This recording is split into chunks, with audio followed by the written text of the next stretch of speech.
Thank you for listening to the show on Really Big Something Channel. April 25th, 2018.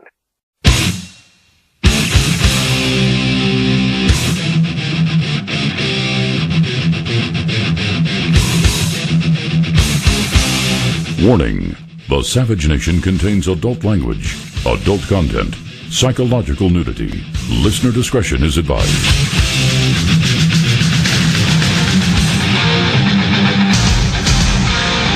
And now, America's most exciting radio talk show, The Savage Nation, home of borders, language, culture. And here he is, author of Liberalism is a Mental Disorder, Trump's War, and God, Faith, and Reason, Michael Savage. It's the Savage Nation. Lou Pate filling in for Dr. Savage. He will be back tomorrow live from Washington, D.C. And in the meantime, before, during, and after this show, go to michaelsavage.com for all your latest headlines. And there you will see pictures of Dr. Savage's trip to D.C. And you could read his thoughts as well. He met with President Trump. There's a great picture of the two of them standing side by side. He attended the luncheon yesterday with Emmanuel Macron and in the White House. Beautiful pictures that Dr. Savage has taken himself from within the luncheon, and it's all there on michaelsavage.com. I'll tell you what, it's great to be in for Dr. Savage today. I always love being here with you guys at the Savage Nation, the Savage Nation family. But I have to say, I'm a little jealous. I'd love to be in D.C. with Dr. Savage, hanging with the president and Emmanuel Macron and attending that luncheon yesterday. But we do have work to do, and we invite you into the conversation at 855-400-SAVAGE, 855-400-7282. Well, all the pomp and circumstance is over right now. We had the luncheon yesterday, the aforementioned luncheon, the state dinner yesterday, the elegance of our First Lady, Melania Trump, and now her hat, which is causing controversy because everybody wants to hate Donald Trump. By extension, they don't like his wife. Do you realize she has not been on the cover of one fashion magazine since becoming First Lady? And Michelle Obama was on the cover of like 20 or something within the first year. Just bias, sour grapes, if you will. But I was proud that she was our First Lady yesterday. She looked great on the lawn in the black outfit. She looked stunning with the white outfit and the hat for the luncheon. And then last night, I'm no fashion horse, but in her Chanel, she made me proud. And probably, and this is not a knock on any other First Lady, but she's probably the best First Lady we have had. Smart, elegant, and shy, which is the most appealing part of it all. But that's all over now. Now comes the nuts and the bolts. And they're going to sit down. Emmanuel Macron will sit down with Donald Trump, and they seem to be forming, I don't like this word, but I'll use it because it's the one the press is using, the bromance. They definitely have a mutual affection for one another. These two guys like each other. They've honored each other, the history of our two countries, a little tumultuous at times during the 1980s when the French were not exactly helping us out with the situation in Libya. But, you know, even families have fights, even friends have fights. But now, on the table, Syria, trade tariffs and how it's going to affect the European Union, the Paris Accord and climate change, and the centerpiece of it all, Iran and the nuclear deal that's going on there. How will it all shake out?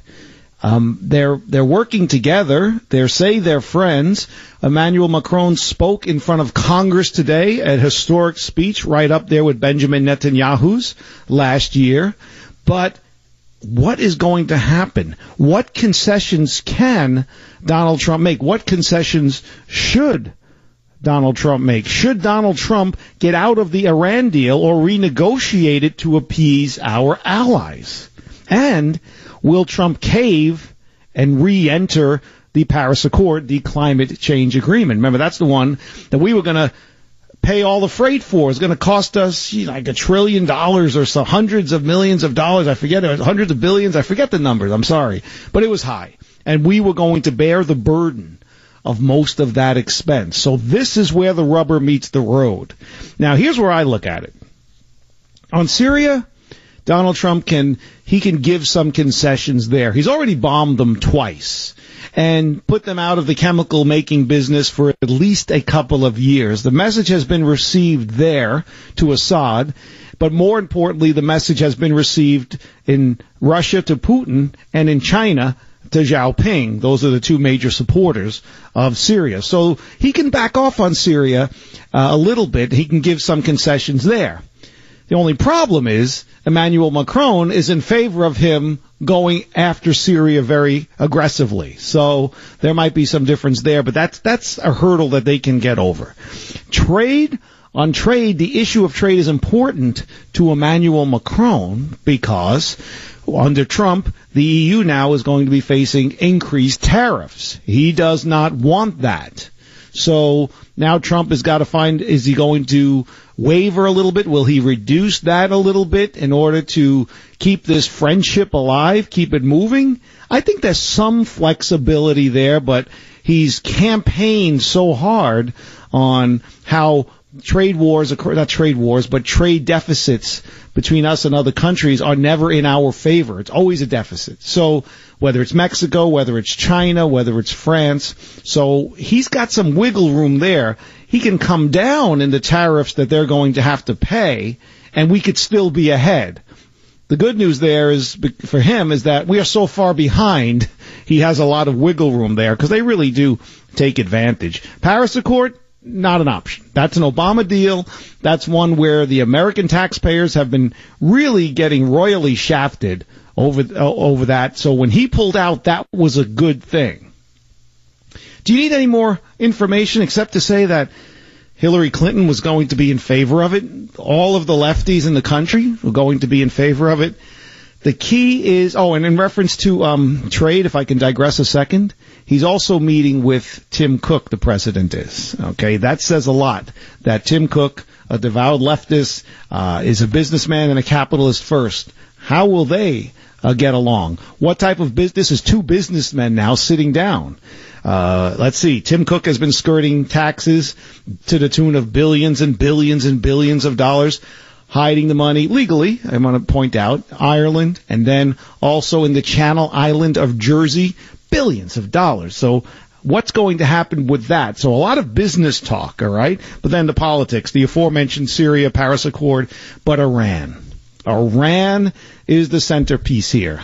What's he going to do with Obama's disastrous deal that he made with the Iranians? $150 billion plus of your hard-earned taxpayer dollars going to the number one state sponsor of terrorism. A deal that President Trump has criticized throughout the campaign.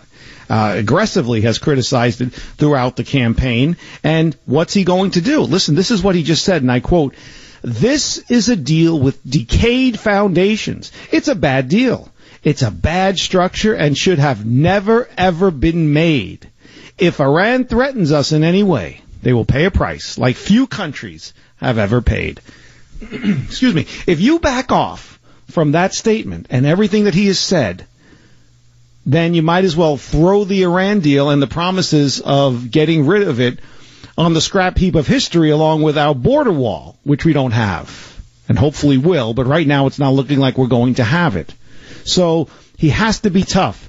There's leeway with trade. There's leeway with Syria. There's no leeway with the Paris Accord. And there is no leeway with the Iran deal, in my opinion. Look at it this way. If President Trump can squelch the Iran deal, and in a month or so, whenever they meet, he sits down with Kim Jong-un and gets Un to then give up his pursuit of nuclear weapons, or at least, downplay the testing of them and so on and so forth, he's going to be king. Okay? I know the left doesn't like that word king, which is exactly why I used it. He's going to be the belle of the ball. It'll be interesting to watch the fake news outlets like CNN and MSNBC to see how they try to spin it. He got us out of the Iran deal, which we all agree is a bad deal. Remember, $150 billion of your taxpayer money. And then on top of that, It was between 4 and 7 billion. Let's say 4. I don't want to overguesstimate here. $4 billion in cash. Cash. What is this, a gangster? Obama gave them $4 billion in cash when we got the hostages back. One of them took a picture of skids and skids and skids of cash. It's incredible. American greenbacks, Benjamins, cash, going to the number one state sponsor of terror. Will we get a refund? I doubt it. There's going to be no information counter for this. $150+ billion will be lost, but then we can have our way with Iran. And listen, I think, in my opinion, based on reports that come, I don't think they're honoring the nuclear agreement anyway. They took the money and ran. They play John Kerry and Barack Obama for the fools that they are.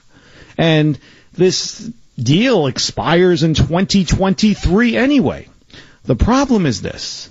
Emmanuel Macron, his friendship with Donald Trump, he is in favor of the Iran deal staying where it is. Therein lies the problem. This is where the concessions that might come in could be a problem. Because aside from France, you have Russia, you have China, you have Germany, and you have Great Britain involved. All have said they want to preserve the Iranian deal. I think it's a bad deal. I agree with our president that it needs to go away. I'd like to know what you think on that. Should Donald Trump get out of the Iran deal or renegotiate to appease our allies? And it's there, so it has to be addressed. The Paris Accord, climate agreement. Will Trump cave and re-enter it, costing us endless amounts of dollars? So what concessions can he make? What concessions should he make? 855-400-SAVAGE, 855-400-7282. My name is Lou Pate. You are listening to the Savage Nation. And remember, Dr. Savage will be back tomorrow live from Washington, D.C. He's going to have a million great stories to tell you. I'm not going to steal his thunder and share them with you here. He's going to have a lot of great stories. It is going to be a show you cannot miss. And in the meantime, check out the pictures of his sojourn and the adventure that he's having there. Go to michaelsavage.com, get your headlines, check out the pictures. You'll see a picture of Dr. Savage with President Trump. You are listening to The Savage Nation. Join the Savage Nation. Call now, 855-400-SAVAGE, 855-400-7282. Savage. The Savage Nation is sponsored by Swiss America, the only company I trust with my financial future. Call 800-289-2646 or SwissAmerica.com. Thank you for listening to the show on Really Big Something Channel.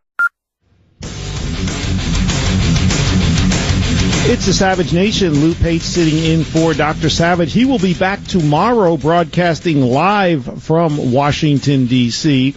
In the meantime, go to michaelsavage.com for all the latest headlines and to see Dr. Savage's pictures and read his thoughts on his trip as he makes his way through D.C. There's a great picture there of Dr. Savage and Donald Trump on the website there, michaelsavage.com. Now, we're talking about the real red meat of this, what goes on now. As I said, there's been a lot of fanfare, a lot of handshaking, a lot of kissing, a lot of photo ops with the wives. But now is where really Trump's negotiating skills come in handy, and how you are affected, because we're talking about your money. And in the case of Syria, we're talking about U.S. soldiers. We know how much more of a commitment will there be there. I mentioned Iran being the centerpiece of it. There's wiggle room with Syria, wiggle room with trade, but there's no wiggle room, in my opinion, with the Iran deal. But if you feel we should stay in the Iran deal, I want to hear from you as well. 855-400-SAVAGE. There is something coming out of Iran.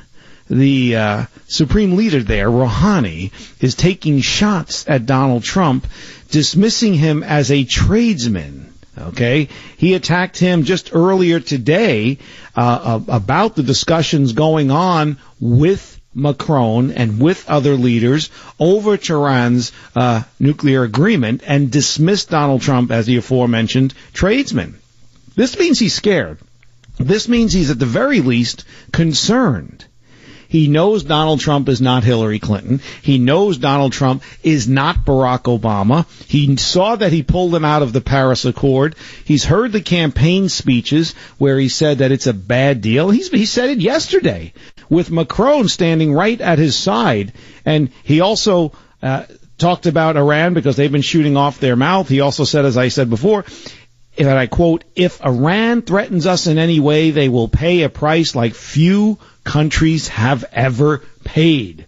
That is a strong statement. That is a bold statement. And that is something that he said in front of the international press. It is something that he said with an ally standing to his right. Believe me, Rouhani in Iran is not happy right now. But I don't trust him. I think he took our money and he ran, as I said in the last segment, made a fool of both John Kerry and Barack Obama. The question is now, what is Trump going to do? What do you think he should do? Should Trump get out of the Iran deal or renegotiate it to make peace or keep our allies appeased? Remember, there's a lot of different countries involved in that as well. Not only France, as I mentioned, China, Russia, Germany, Britain. They all have a say in this. You got to deal with Angela Merkel. You got to deal with Putin. Got to deal with Xi Jinping. But here's the deal. Trump has to do what's right for us, not what's right for his allies. If he caves on this Iran deal, it's going to take away any international panache that he has so far. It's going to make him look weak going into the North Korea deal. As far as will Trump cave and re-enter the climate agreement, the Paris Accord, well, I don't think he has any wiggle room on that, but I don't think many people care about that, except for the Berkeley tree-hugging liberals that are out there and the ones that want to hate Trump for pulling out of it. The only reason and the only way that affects you, the listeners to the Savage Nation, is money. Okay? Your air's not going to change. The climate is not going to change. Climate change, in my humble opinion, is a fraud. It's a way for people to make money by selling fear, and there's really no one who can convince me different. All of the scientists involved in climate change have been caught falsifying data. Why? NOAA was caught falsifying data just this year alone. So think about it. Just go online and Google it, and you can see how much these guys have falsified their data. Your phone calls, 855-400-SAVAGE, 855-400-7282, coming up. Should Trump get out of the Iran deal or renegotiate to appease our allies? What concessions can or should he make? You are listening to The Savage Nation. Join the Savage Nation. Call now, 855-400-SAVAGE, 855-400-7282.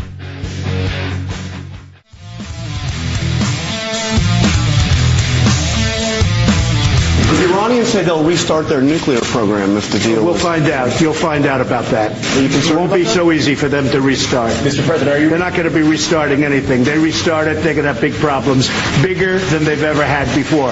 And you can mark it down. They restart their nuclear program, they will have bigger problems than they have ever had before.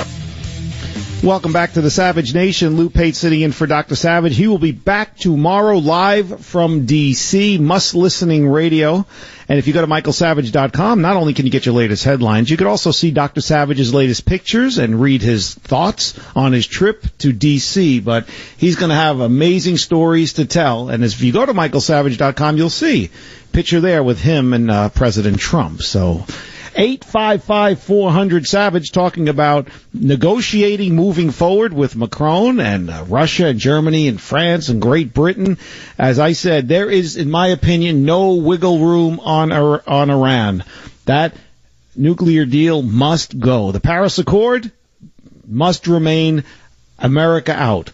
Some wiggle room on trade, some wiggle room on Syria, but however, pertaining to trade, Donald Trump did say that the EU's trade barriers are, and I quote, unacceptable. We'll play some audio for that a little later, but let's right now get to your phones. Willie, WJCW, Tennessee, welcome to the Savage Nation with Lou Pate. How are you? Hey, thanks for taking my call. Thanks for calling. Hey, how can I help? concessions, no waffling, no back. Hold your ground. That's all I've got to say. But let me ask you a follow-up question, Willie. If he does cave a little bit, if he does want to, let's just say, renegotiate the Iran deal to appease our allies, will you sour on him, or does it depend on what the deal is, or is it all or nothing? For me, it's all or nothing. They cannot be trusted. No, we can't. We can't go for a peace. But look, if we had asked the world if it was a good idea to throw the tea in Boston Harbor, most of the world would have said, "Boy, you better watch out. You're going to get in trouble with the king." Yeah, and I don't think Harry Truman made a bunch of calls before dropping the atomic bomb on Hiroshima and Nagasaki, which led to the end of World War II. I just think he, as he said to Harry Truman, the buck stops here. Exactly right. I mean, hey, look, it's time that we stood up and got the respect that we deserve. We've never been the aggressor. We just try to make this a peaceful world to live in, and we're not going to do that by just trying to go along to get along, so to speak. All right. Well, I'm with you, Willie. Thank you very much for your call. Do appreciate you listening. Let's go online to Frank. Frank, welcome to the Savage Nation. Frank, by which means are you listening to the Savage Nation? I'm not 100% sure right now because I'm traveling, and normally in Cleveland, that's where I'm from, I have to dial into a number. It's a phone number that I have to dial into and press a button. I press number one and I get to listen all to right. it. So it's right now, I got it. All right, so you're listening online. Where do you stand on all of this? Well, first of all, thanks for taking my call. Thanks for calling. I want to say that Trump is a great leader. I'm really, really so thrilled that he's in the White House, and I stand on the fact of what you said. There is no waffling from this. That was a horrible deal. Obama and John Kerry, is a joke that it was ever even made. And you know what? We're the United States, and we're finally acting like it again. We're not the aggressor, as that first gentleman said before on the phone. We always try to make it a peaceful world, but we're going to stand up for ourselves, and we're going to do what's right.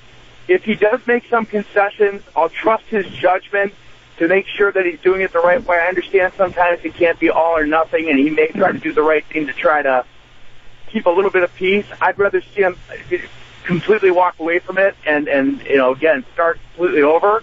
I'm hoping that he'll do that. As far as the Paris thing, it's just a bunch of bunk, and we should have no part of it. That's just nothing but a money grab for a bunch of people, and it's going to be on our backs, and I think everybody's tired of it. So I just want to say I give 5 stars to Donald Trump. He's the best. And as far as Melania, she is a beautiful first lady and dignity. I love it. Class and dignity, and let me tell you something. She's even smarter than she is beautiful. She speaks 5 languages, and I like to think that when she addressed Brigitte Macron yesterday, I can almost guarantee, Frank, that she did it in French to show respect. But hey, thank you very much, and you travel safe. Now, I'm asking you, what should he do on the Iran deal? Should he get out of it, or should he renegotiate to appease our allies? But who elected him? Russia didn't elect him. China didn't elect him. Germany didn't elect him, nor did Britain or France. How's about appeasing we, the American people? That's what I say. Now, before we get back to the calls at 855-400-SAVAGE, Clinton, Jim, can we play clip number 8? This is Trump talking about the tariffs and the European Union. The president and I working on trade. The trade with France is complicated because we have the European Union. I would rather deal just with France. The Union is very tough for us. They have trade barriers that are unacceptable. Our farmers can't send their product into the European Union easily as they should, and we accept their product, so we have to make a change. But it's been very unfair for a long time. We had a trade deficit with the European Union of $151 billion last year. That's unacceptable. This has been going on for many years, and that's unacceptable. So is he backing himself into a corner by saying unacceptable? But no, when you have a deficit in the billions like that, he does have some wiggle room. Anything he comes out on the plus side is acceptable. So again, wiggle room on Syria, wiggle room on trade, no wiggle room on Iran, in my opinion. And what is your opinion?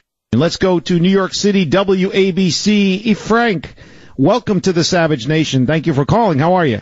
Yeah, how are you? You know, I believe that Donald Trump should think several times about negotiating a deal with Iran, because there's a good history of Iran being very dirty in their negotiations, starting with Jimmy Carter and then making Barack Obama deal secret negotiations with banks like undercover Drug Enforcement Administration agent, loosening bags to keep the peace worldwide. Let me ask you this.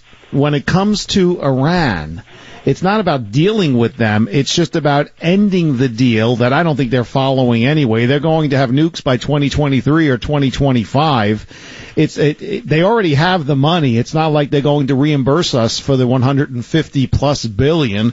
The problem here is, like I said, France with Macron, who's now with Trump as we speak, and Britain and Germany, Russia and China, they want the deal to remain. I don't know why, because it's a bad deal all around, and they should really come on our side and see Iran for the terrorists that they are. But for some reason, they're supporting the deal. I don't know why.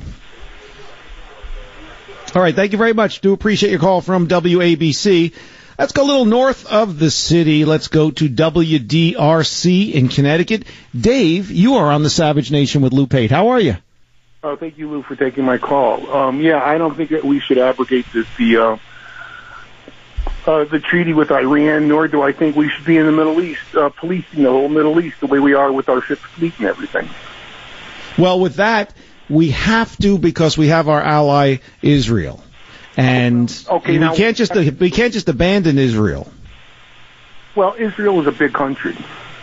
They have the second largest air force in the world. They could take on Britain, France. They could beat up all the NATO countries if we wanted, if we allowed them to.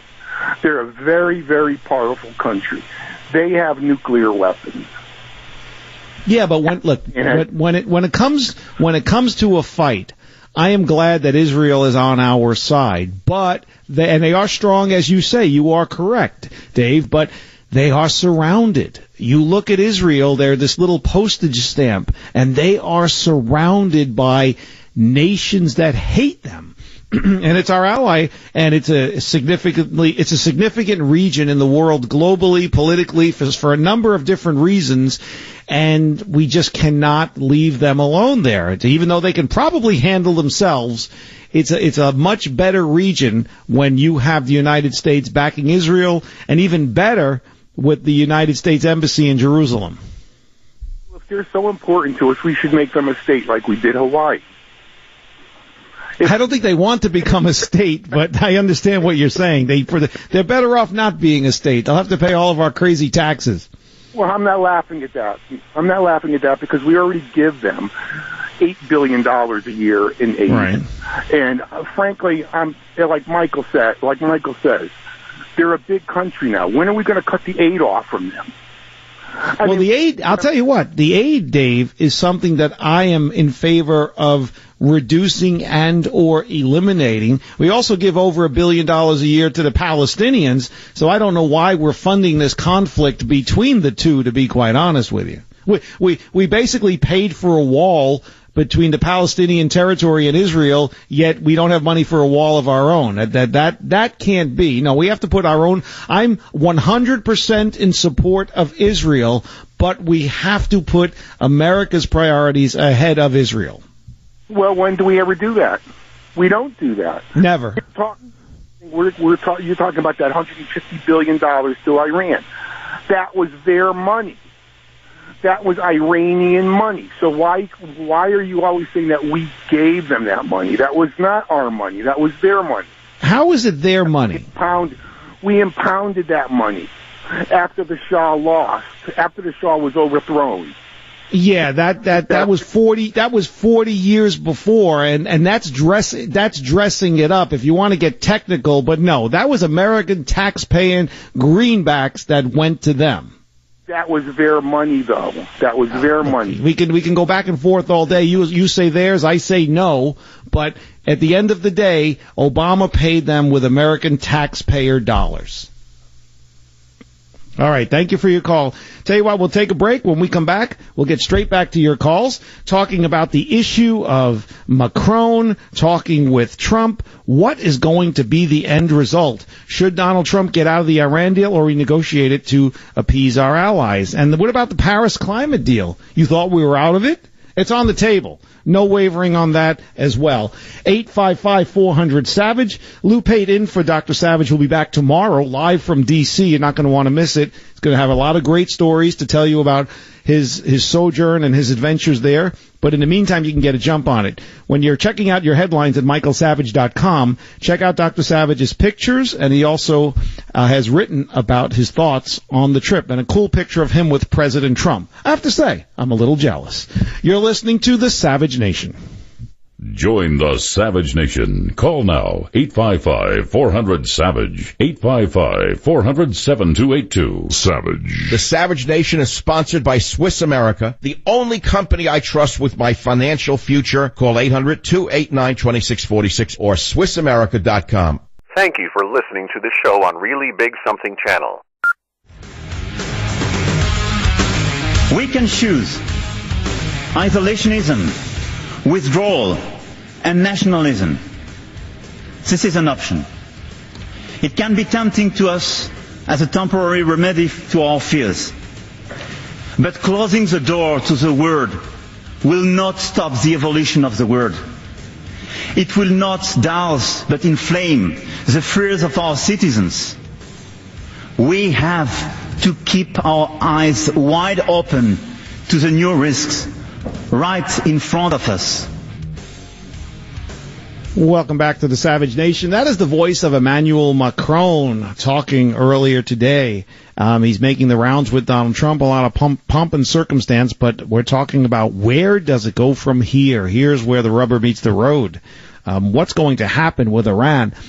Donald Trump campaigned on what a bad deal it is, and I agree with him on that. The Iran deal must be eliminated. Okay, it's as simple as that. No room for wavering, no room for appeasement, no crinkling it up and throwing it out and rewriting it to appease China and Russia and France and Britain and Germany. No, off the table.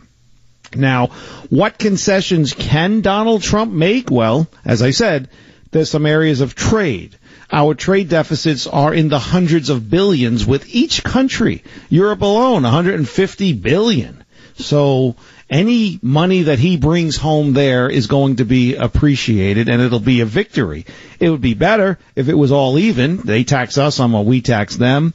Maybe you make some changes per capita for expenses, things of that. It's going to be more expensive for this country or that country, unions, the whole 9 yards, but make it fair, make it even. But what everybody's looking at is, number one is going to be Iran, and number two, the trade issue, because people care about how we look in the world, how we appear. Are we strong or are we weak? And also, heading into his meeting with North Korea's Kim Jong-un, Donald Trump cannot waver. If he gives up even an inch on the Iran deal, he is then lessening himself. He's going into the meeting, this historic meeting with Kim Jong-un, weaker than when the meeting was scheduled. And Un will know that, and the world will know that. Saying, wow, he's been shooting off his mouth about Iran for a long time, and he's been threatening Iran, strong words against Iran, most recently at the White House on Tuesday with Emmanuel Macron right to his side. This is why Donald Trump cannot waver on the Iran deal. Okay? That deal has to go away. Why? It's not good for America. It's not good for the world. And it was a shoddy deal on the part of John Kerry. And it was a weak deal on the part of Barack Obama. Obama makes these deals that no one can tell me the benefit to America. And in this case, no one could look at it and say, what's the benefit to the world? It's not like Iran has learned from their mistakes of the Ayatollah from 1979 all the way through 2018. No. They've only dug in their heels. They're seeking nuclear weapons. They are the number one state sponsor of terror. And if they do acquire nuclear weapons, if they do reach that point, I have no hesitation that they will use them, probably on Israel. But remember, Ahmadinejad used to say he wanted to erase Israel from the map. So, no. This deal must go away. Donald Trump is cleaning up Bill Clinton's messes in North Korea. He's cleaning up Obama and Kerry's messes in Iran. We'll see which way it goes. You know how I feel. We'll take a quick break. We'll come back. You are listening to The Savage Nation. Join the Savage Nation. Call now, 855-400-SAVAGE, 855-400-7282. Thank you for listening to the show on Really Big Something Channel. Hey, there he is. How's it going? I'm having a stroke. Are you going to shake my hand or what? I'm having a stroke. Wow, you're not even moving your arm. I'm having a stroke. Are you okay? I'm having a stroke. Your face looks weird too. I'm having a stroke. Are you having a seizure or something? I'm having a stroke. When someone is having a stroke, they may not be able to say it with words, but their body language will tell you loud and clear. I'm having a stroke. You just need to know the sudden signs. Look for FAST, F-A-S-T. F, face drooping. A, arm weakness. Or S, speech difficulty. Then T, time. Time to call 911 immediately, because the sooner they get to the hospital, the sooner they'll get treatment. And that can make a remarkable difference in their recovery. Know the sudden signs. Face, arm, speech, time. Spot a stroke fast. Visit strokeassociation.org. Brought to you by the American Stroke Association and the Ad Council.